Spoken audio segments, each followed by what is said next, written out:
બાળ દોસ્તો, આજે આપણે સ્વર અને વ્યંજન વિશે શીખીશું. ભાષાનો નાનામાં નાનો ઘટક તે ધ્વનિ છે. ભાષાના આવા ધ્વનિઓને સ્વર અને વ્યંજન તરીકે ઓળખાય છે. બાળ દોસ્તો, આ ધ્વનિ કેવી રીતે સંભળાય છે તે અહીં જુઓ. જુઓ, ફેફસામાંથી હવા નીકળી આપણી સ્વર પેટીમાંના નાદતંતુઓમાં અવરોધાય છે. આ અવરોધાયેલ હવા પછી મુખપથ એટલે કે મોઢા વડે અને નાસિકાપથ એટલે કે નાક વડે બહાર આવે છે. ત્યારે આપણને તે ધ્વનિ રૂપે એટલે કે અવાજ સ્વરૂપે સંભળાય છે. બાળ દોસ્તો, સ્વર અને વ્યંજન કેવી રીતે ઉદ્ભવે છે તે સમજીએ. મોં કે નાકમાંથી ધ્વનિ રૂપે સંભળાતું એ વાયુ મોજું જુદા જુદા પોલાણોમાંથી આંદોલિત થઈને બહાર આવે ત્યારે સ્વર સંભળાય છે. અહીં આપેલી આકૃતિ જુઓ. આપણે અ, આ, ઈ, ઉ, એ, ઓ વગેરે બોલીએ છીએ ત્યારે આ ધ્વનિ મોઢામાં અવરોધાયા સિવાય સીધો જ સ્વર પેટીમાંથી આવતો અનુભવાય છે, જેને સ્વર કહે છે. હવે અહીં આપેલી બીજી આકૃતિઓ જુઓ. મોં કે નાકમાંથી ધ્વનિ રૂપે સંભળાતું એ વાયુ મોજું ક્યારેક મોઢામાં તો ક્યારેક ગળામાં અવરોધાય છે, એટલે કે અથડાય છે. તે પછી જ તે બહાર આવે છે ત્યારે વ્યંજન સંભળાય છે. જો આપણે ક બોલીશું તો તે ગળામાંથી અથડાઈને બહાર આવતો લાગે છે. ચ બોલીશું તો તાળવે અથડાતો અને ર બોલીશું તો જીભ વળીને ધ્વનિ નીકળતો જણાશે. બાળ દોસ્તો, વ્યંજન એટલે વી વત્તા અંજન. અંજન એટલે આંજવું, મેળવણી કરવી. જે ધ્વનિ ઘટક એકલો ન ઉચ્ચારાય પણ સ્વરની મેળવણી કરવી પડે તેને વ્યંજન કહે છે. બાળ દોસ્તો, હવે આપણે અઘોષ ધ્વનિ અને ઘોષ ધ્વનિ વિશે જાણીએ. અઘોષ ધ્વનિ નાદતંત્રી મહદ અંશે અલ્પ માત્રામાં એટલે કે અકંપ અવસ્થામાં કંપે ને જે ધ્વનિ ઉત્પન્ન થાય તે અઘોષ ધ્વનિ તરીકે ઓળખાય છે.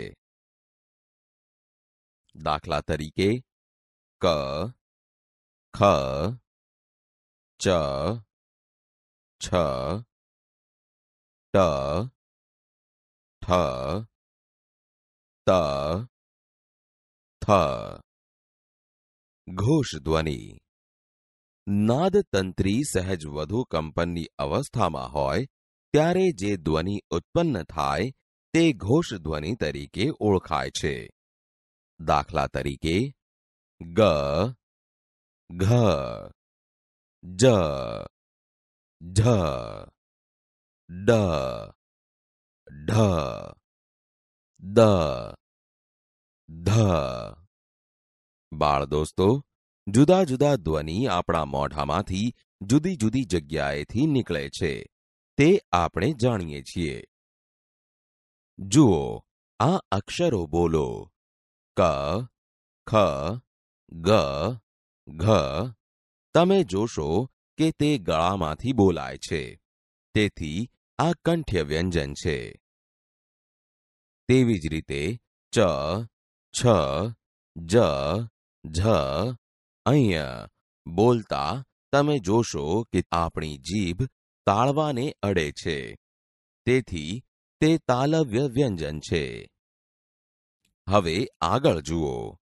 ટ, ઠ, ડ, ઢ, અણ.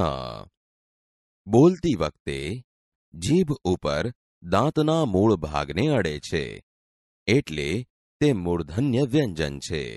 હવે આગળ જુઓ.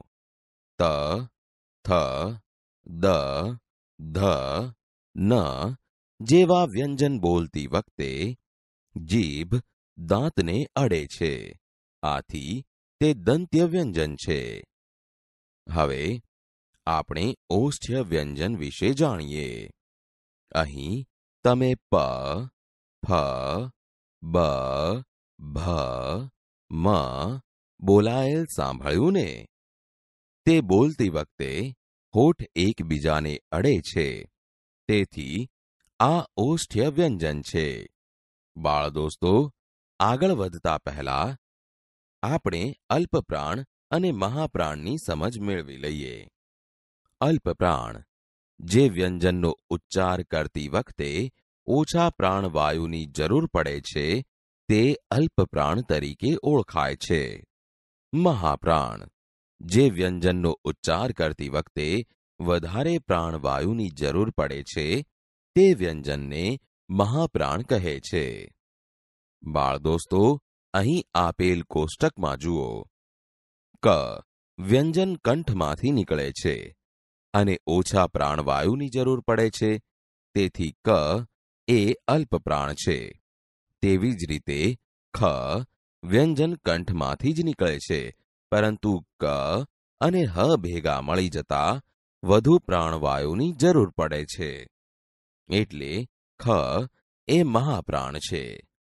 બાળ દોસ્તો, હવે કોષ્ટકમાંના બધા જ વ્યંજનો તમે જાતે જ બોલો અને નક્કી કરો કે તે અલ્પપ્રાણ છે કે મહાપ્રાણ છે તથા તેનું સ્થાન ક્યાં ક્યાં છે. બાળ દોસ્તો, હવે આપણે અનુનાસિક ધ્વનિ વિશે જાણીએ. અનુનાસિક ધ્વનિ મોં કે મુખનો માર્ગ અવરોધને કારણે બંધ થઈ જતા હવાનું મોજું નાક દ્વારા પસાર થાય ત્યારે અનુનાસિક ધ્વનિ સંભળાય છે.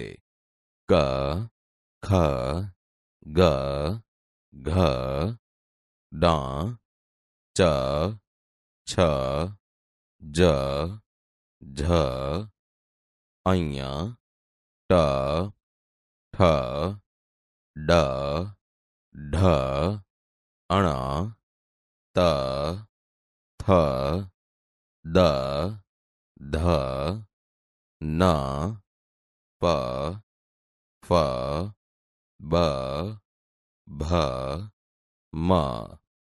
અહીં ડ, અહીંયા, અણ, ન અને મ જેવા ધ્વનિઓ અનુનાસિક ધ્વનિઓ છે.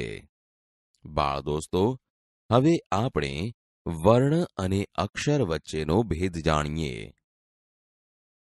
મોટે ભાગે આપણે વર્ણને જ અક્ષર કહીએ છીએ, પણ ભાષાના વિદ્યાર્થી તરીકે તેનો ભેદ સમજી લેવો જરૂરી છે. વર્ણમાં સ્વર અને વ્યંજનનો સમાવેશ થાય છે, જ્યારે અક્ષરમાં માત્ર સ્વરની તીવ્રતા જ હોય છે. દાખલા તરીકે પ્રાંત શબ્દ જુઓ. પ વત્તા ર વત્તા આ વત્તા ન વત્તા ત વત્તા અ. આ શબ્દમાં 6 વર્ણ છે, જેમાં સ્વર અને વ્યંજન બંનેનો સમાવેશ થયો છે, પણ અક્ષર 2 જ છે, જેમાં સ્વરનો સમાવેશ થાય છે.